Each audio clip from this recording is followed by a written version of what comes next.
पाक फिजाए के बहादुर group captain ने इस्लामाबाद में खातून को बचाते हुए जान कुर्बान कर दी। मोटरसाइकिल सवार शख्स सड़क पर खातून को जबरदस्ती साथ ले जाने की कोशिश कर रहा था। ग्रुप कैप्टन आसिम तारिक ने रोकने की कोशिश की तो मुलजिम ने पहले बदकलामी की, फिर फायरिंग कर दी। गोली लगने से ग्रुप कैप्टन आसिम शहीद हो गए। पुलिस ने मुलजिम साद को गिरफ्तार कर लिया। सदर और वज़ीर आज़म का ग्रुप कैप्टन आसिम तारिक की शहादत पर गहरे रंज और गम का इजहार। सदर मुमलिकत ने कहा, एक बेगुनाह खातून की जान बचाने के लिए अपनी जान का नजराना पेश करना आला इंसानी इक़दार और कौमी खिदमत की रोशन मिसाल है। वज़ीर आज़म शहबाज शरीफ ने कहा, कौम ऐसे बहादुर सपूतों की कुर्बानियों को हमेशा कदर और एहतराम की निगाह से देखती है। शहीद के अहले खाना के गम में बराबर के शरीक हैं।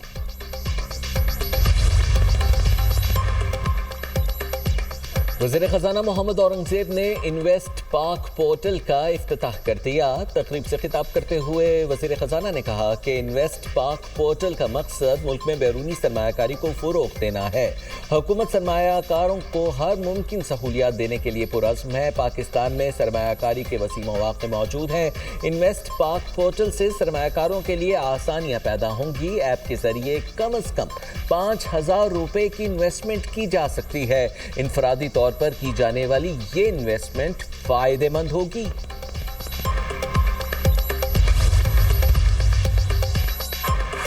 मुल्क मुआशी इस्तेहकाम की तरफ गामजन है। वन विंडो सहूलत से सरमायाकारी के अमल में तेजी आएगी। Governor state bank Jameel Ahmed का तकरीब से खिताब। कहा, इन्वेस्ट पाक पोर्टल से सरमायाकारों को ऑनलाइन सहूलियात मुयसर होंगी। जदीद डिजिटल निज़ाम से शफाफियत और सहूलत में इजाफा होगा। सरमायाकारी के फ़रोग़ के लिए मौसर इक़दामात किए जा रहे हैं। इन्वेस्ट पाक पोर्टल डिजिटल सरमायाकारी के फ़रोग़ में अहम किरदार अदा करेगा।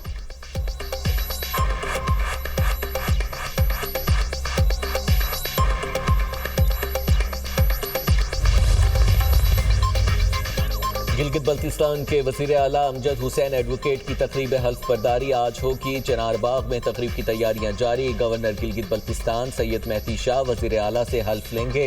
तकरीब में बिलावल भुट्टो जरदारी शिरकत करेंगे। पीपी चेयरमैन गिलगित बल्तिस्तान में यादगार शोहदा पर हाजिरी भी देंगे।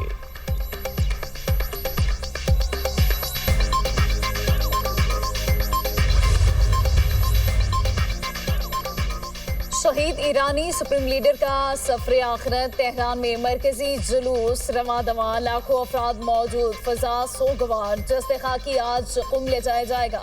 तदफीन से पहले मैयत को इराकी शहर नजफ और करबला भी ले जाया जाएगा। शहीद को 9 जुलाई को मशहद में स्पुर्द खाक किया जाएगा। ईरानी रहबर आला शहीद खामनेई की नमाजी जनाजा तेहरान में अदा की गई। लाखों सोगवारों ने शिरकत की। सदर मसूद पज़ेश्कियान, स्पीकर बाकिर ग़ालिबाफ, सरबराह पासदारान इनकलाब Ahmad वहीदी, commander Quds force Ismail क़ानी भी नमाज़ी जनाजा में शरीक हुए।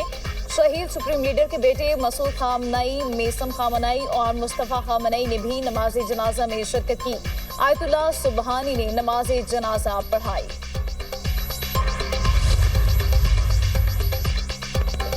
दुश्मन की किसी भी गलती का फैसला कुन जवाब दिया जाएगा। हम एक लम्हा भी ज़ाया नहीं करेंगे और ना ही इस मौके को नज़रअंदाज करेंगे।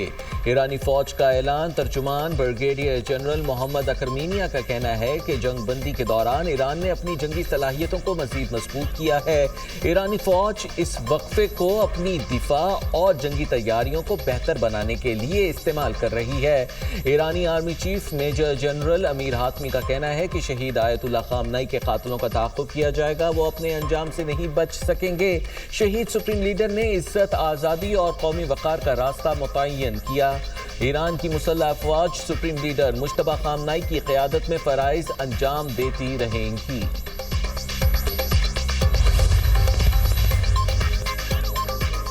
ईरानी स्पीकर से हमास की मुशावरती शूरा काउंसिल की सरबराह की मुलाकात। खित्ते की सूरत हाल और सिफारती अमूर पर तबादला ख्याल। बाकिर ग़ालिबाफ ने कहा, सफारतकारी से मैदान में हासिल कामयाबियों का तहफ़्फ़ुज़ होना चाहिए। अमरीका के साथ मुआहदे पर अमल दरामद मुश्किल लेकिन मुमकिन है। हमारे इत्तेहादियों के खिलाफ जंग का खात्मा भी मुफाहमत का हिस्सा होना चाहिए। ईरानी वज़ीर ख़ारिजा से हमास और हिज़्बुल्लाह के वफूद की मुलाकात। अब्बास इराक़ची का इसराइली जारहियत के खिलाफ ईरान की हिमायत जारी रखने के अज़्म का इयादा। कहा, मुफाहमती यादाश्त के मुताबिक लेबनान में जंग के खात्मे की कोशिशें जारी रखी जाएंगी। پاکستان نے شہید آیت اللہ خامنائی کو خراج عقیدت پیش کرنے کے لیے اعلیٰ سطح کا وفد بھیجا۔ ایرانی سفیر رضا امیری مقدم کا پاکستانی حکومت اور عوام سے اظہار تشکر۔ وزیر اعظم اور فیلڈ مارشل نے ایران سے یکجہتی کا اظہار کیا۔ پاکستان میں ایران کے سفیر رضا امیری مقدم کا ایکس پر بیان، کہا یہ شرکت برادرانہ تعلقات کی عکاسی کرتی ہے۔ پاکستان اور ایران ہر مشکل وقت میں ایک دوسرے کے ساتھ کھڑے رہے۔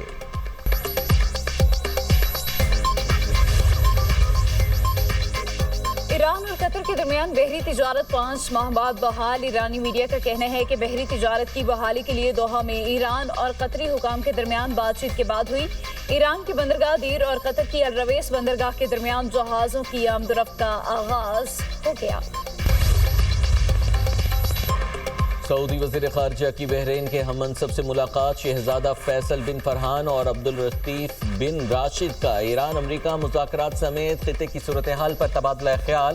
علاقے کے امن و سلامتی اور استحکام کے فروغ کے لیے کوششوں پر گفتگو۔ دونوں وزرائے خارجہ نے آبنائے ہرمز میں جہاز رانی کی آزادی اور محفوظ بحری آمد و رفت کی اہمیت پر زور دیا۔ امریکی صدر ٹرمپ آج انقرہ پہنچیں گے۔ ترک صدر سے ملاقات ہوگی۔ وائٹ ہاؤس نے نیٹو سمٹ کے دوران صدر ٹرمپ کی ملاقاتوں کی تفصیل جاری کر دی۔ وائٹ ہاؤس کے مطابق امریکی صدر یوکرین اور شام کے ہم منصب سے بھی ملاقات کریں گے۔ صدر زیلنسکی سے ملاقات میں جنگ کے خاتمے پر بات ہوگی۔ نیٹو سمٹ کی سائیڈ لائن میں اربوں ڈالرز کے معاہدوں کا اعلان متفق۔ وزیر اعلیٰ کے پی کی زیر صدارت اجلاس۔ ضلع میں امن و امان کی صورتحال، گورننس، ترقیاتی پروگرامز کا جائزہ۔ 3 ماہ میں عوام کی خدمت کی فراہمی میں واضح اور عملی تبدیلی نظر آنی چاہیے۔ وزیر اعلیٰ سہیل افریدی نے ضلع میں انتظامیہ کو 3 ماہ کی ڈیڈ لائن دے دی۔ شمالی وزیرستان میں ترقیاتی سرگرمیاں 1 ہفتے کے اندر بحال کرنے کی ہدایات۔ سہیل افریدی کا کہنا ہے دہشت گردی کے خلاف جنگ میں ضلع فرنٹ لائن پر ہیں۔ ضلع میں آؤٹ آف سکول بچوں کو تعلیمی دھارے میں لانے کے لیے خصوصی اقدامات کیے جائیں۔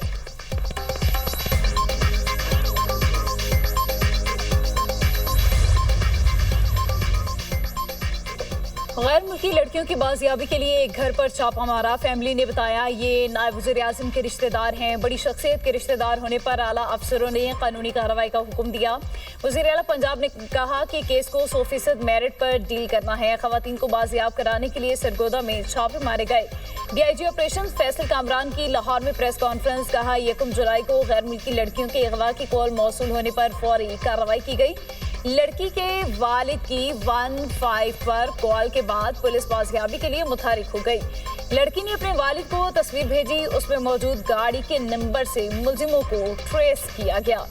26 جون کو لڑکیاں اسلام آباد اور 29 جون کو لاہور پہنچی۔ لاہور میں ملزم لڑکیوں کو گاڑی پر لے جا رہے تھے کہ راستے میں بازیاب کرا لی گئی۔ لڑکیوں کی بازیابی کے بعد میڈیکل کرایا گیا اور 164 کا بیان ریکارڈ کرایا گیا۔ 164 کے بیان میں واضح ہو گیا کس نے زیادتی کی، کس نے دھمکیاں دی۔ نیدرلینڈز کی سفارت خانے نے لڑکیوں کو فوری واپس بھیجنے کا کہا۔ پنجاب میں مانسون کے رنگ، لاہور کے مختلف علاقوں میں بارش، ہوائیں چلنے سے گرمی کا زور ٹوٹ گیا۔ موسم خوشگوار، ناروال میں بھی بادل برس پڑے۔ خیبر پختونخوا میں بھی بادل برسنے کی پیشگوئی۔ دیر چترال سوات میں بارش متوقع۔ کراچی کا مطلع ابرآلود، بوندا باندی کا امکان۔ بھارتی ریاست منی پور میں کشیدگی کی نئی لہر، مودی سرکار حالات پر قابو پانے میں مکمل ناکام۔ مودی حکومت کی متعصبانہ پالیسی کے باعث منی پور میں پھر نسلی فسادات پھوٹ پڑے۔ ٹائمز آف انڈیا کے مطابق منی پور میں نامعلوم حملہ آوروں نے 3 مقامات پر 20 گھروں کو آگ لگا دی۔ شرپسندوں نے کوکی کے سرحدی گاؤں فائمول کی نظر آتش بھی کر دیا۔ جوابی کارروائی میں ناگا قبائل کے دیہات کو نشانہ بنایا گیا۔ فائمول گاؤں کے 15 گھر مکمل جل گئے، جبکہ ناگا برادری کے 7 گھروں کو جزوی نقصان پہنچا ہے۔ منسٹری انٹرنیشنل نے منی پور میں فسادات، انسانی حقوق کی پامالیوں کو مودی سرکار کی بدترین ناکامی قرار دے دیا۔